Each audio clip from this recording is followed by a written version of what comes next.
dito guys, oh. Anak ko. Kaya lang dito guys, alam ko ano pa matikas. Muna may damage. Parang yung ano, nagpipitas ng damage.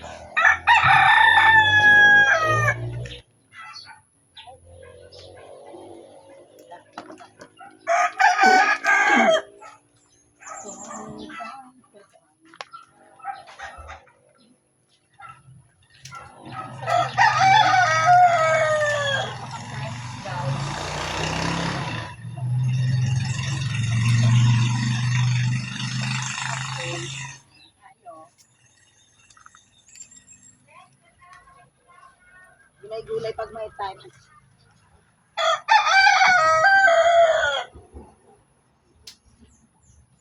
Yan, maliit yan. Lalaki pa yan sa dito naman.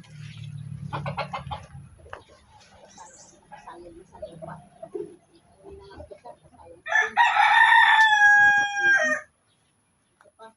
Tingnan nyo guys, so nakasayad lang sa lupa ang tanim nila. Ang sarap magparapitas guys. O, diba? Pupunta tayo sa Kapatalungan.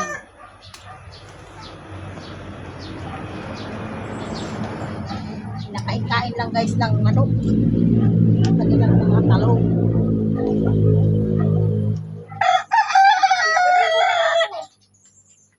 Ha? Oh guys, may isa pang ano dun oh. May gagawin tayo guys. Picturean mo si mama mo. Kasi marami ng diklid dito guys. Kita mo. Busy kami guys pag-harvest ng talong, ng itlog. Sayang naman guys ang ating organic egg. Ayan, kunin natin. So, ganyan ang life dito guys. Ano nila, nagsasayad na sa Ayun mga guys, tangkinan nyo guys. Binitak nyo yung isang itlog nyo guys. Sayang.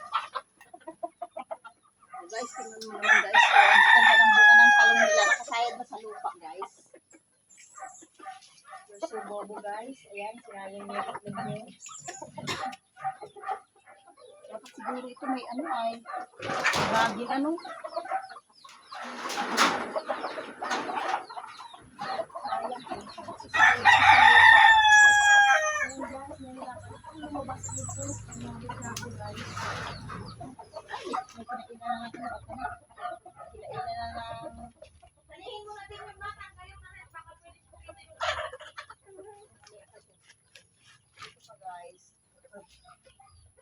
Sayad sa lupa.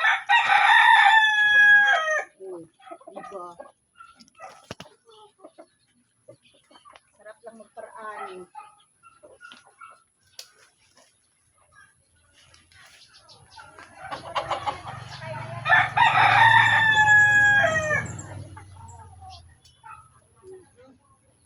Diba guys, ang dali-dali.